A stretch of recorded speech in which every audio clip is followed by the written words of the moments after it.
Right now, I've been a huge fan of the NEOS ETFs for quite some time now, especially SPYI and QQQI, and I've actually put in over $10,000 of my own money into both of these ETFs combined. So we can see we have SPYI. I have about 115 shares, and we'll go over the total return that we have with these ETFs.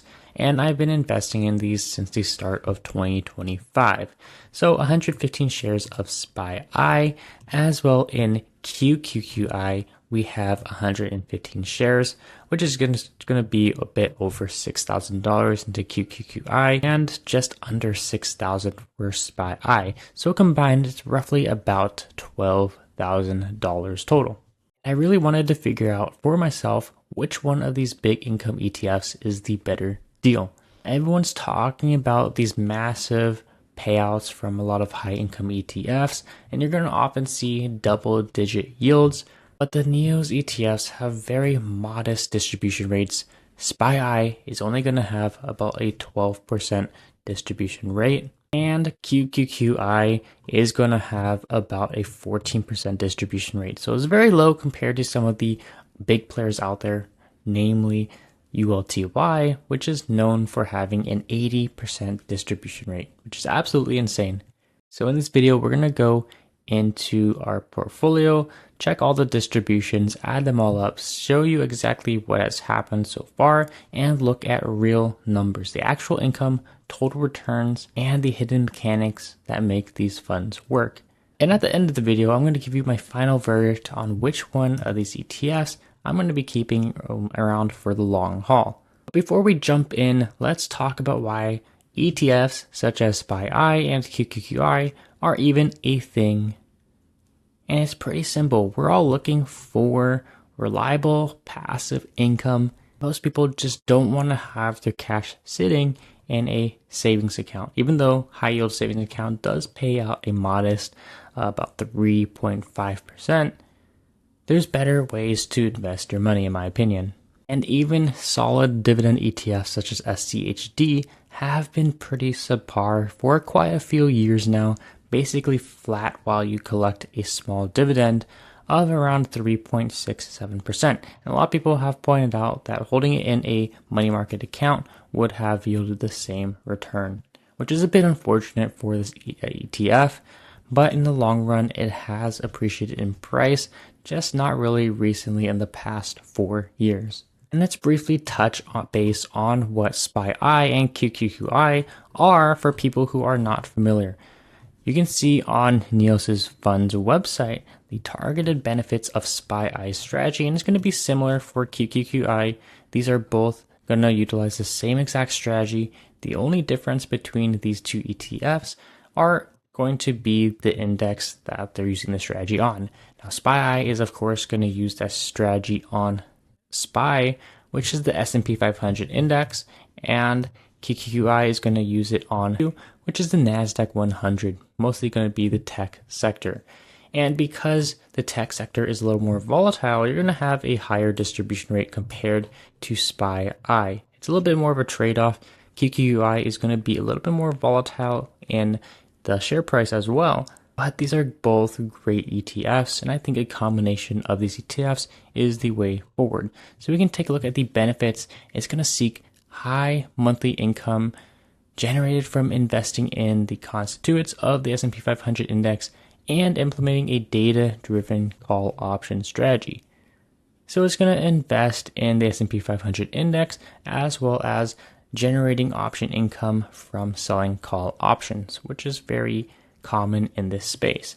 And of course, this is going to be monthly income. I know a lot of people love weekly dividend ETFs, but this one is going to do monthly, unfortunately. And with many of the covered call ETFs, it's going to be actively managed, which means you're going to have a very high expense ratio, but it's pretty low compared to most ETFs in this space, only at 0.68% for SPYI and the same for QQQI. And it's very important that it has this lower expense ratio because the distribution rates on these ETFs are lower as well. So you don't want fees eating into the share price. And number two is very important as well, which makes these ETFs, in my opinion, very unique. It's going to be taking advantage of tax loss harvesting opportunities in addition to utilizing SPX index options, which is going to be classified as Section 1256 contracts, which are going to be subject to lower 60/40 tax rates. So basically 60% of the income is going to be taxed as long-term capital gains, as well as 40% short-term capital gains. So it's going to be very tax efficient compared to some of the competitors out there. And also a main point is going to be number three, which is going to have the opportunity for upside capture in rising equity markets. With a lot of covered call ETFs, you are capping your upside potential in exchange for high weekly or monthly income. In this case, for SPYI as well as QQQI, you're going to have share price appreciation as well, and we will show all the numbers that helps prove that. Now, if we take a look at the share price, for example, SPYI, we can see that it has recovered pretty nicely since the April crash, which a lot of ETFs that are selling covered calls are not going to recover from this quickly. So it's very nice to see that it has very good share price appreciation going from under $43 a share all the way back up to $51. And the same is going to be for QQQI, which has actually won an award, which is very nice to see. And it does have that rebound upside potential with this ETF. So it's going to be a very nice buy and hold in my opinion. And we can see QQQI has been awarded the best new active ETF at the 2025 ETF.com awards, just because of how great this ETF is. It's very tax efficient, pays out monthly income, has a very modest 14% distribution rate, and it has upside potential. And this is all points that you want to see with an income focused ETF, and it's why it's being praised so highly by a lot of investors. Now, if we take a look at my investment in SPYI, 115 shares total. I do not have dividend reinvestment on. Right now, I'm just collecting the income, and then I'm deciding to allocate these funds in other investments or maybe buy some along the way. But for now, 15 shares with drip off. And we can see the total return is going to be about $24 or 0.42%. So that's pretty much flat since I bought it. And if we go into the dividend history, we can see all the distributions that we have received from this ETF. And I've put this into a spreadsheet so it's a little bit easier to read for you guys.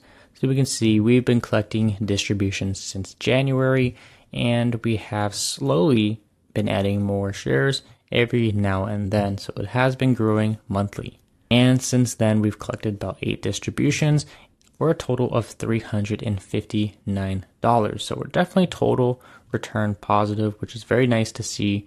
And it's been very reliable for my portfolio. Now heading over to QQQI, we can see we have the same amount of shares at 115, and we actually have a higher total return of $294.26, which is going to be about 5% increase total return from share price.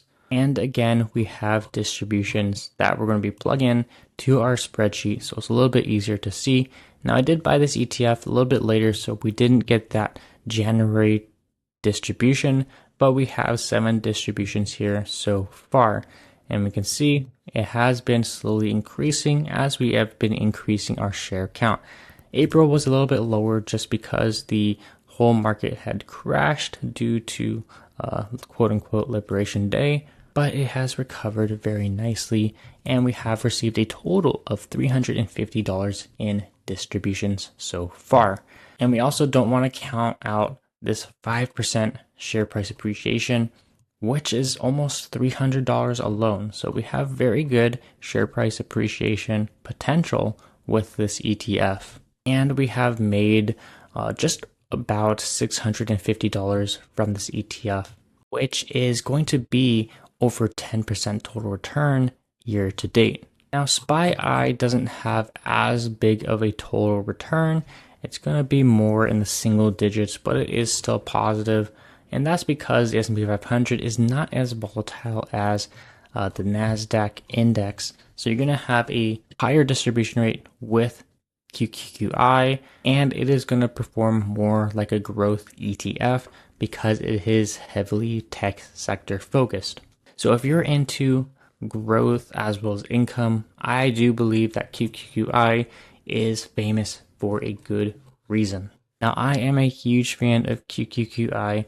I'm slowly going to add more shares and make it a core position of my Robinhood portfolio, which is purely an income-focused portfolio. In my Roth IRA as well as retirement accounts, I'm purely going S&P 500 as well as growth ETFs such as QQQ and SCHG. But for my taxable brokerages, it's purely income focused because that's really the goal. A lot of people are using income ETFs to fund their lifestyle to help generate income, and it's mainly short-term income that people are looking for when using it in a taxable brokerage. But of course, anyone can invest in any type of asset under any type of brokerage account. It all comes down to personal preference. But that's going to be my strategy, and I do recommend you do your own research to see which accounts are better for investments such as these, especially these QQQI and SPYI. They're very tax efficient, so I don't mind holding them in a taxable brokerage. The way I see it is taxable brokerages, they're going to be more short-term investments because you could just withdraw the funds immediately. So I want them to be purely income focused, but a retirement account, you can't really touch that money until decades down the line in my case. So I'm purely investing in growth in those accounts. I hope that cleared things up. Let me know down below what your opinions are on the NEOS ETFs. Personally, I'm a huge fan of them. I know a lot of people also love BTCI, and I've been tracking BTCI for quite some time now.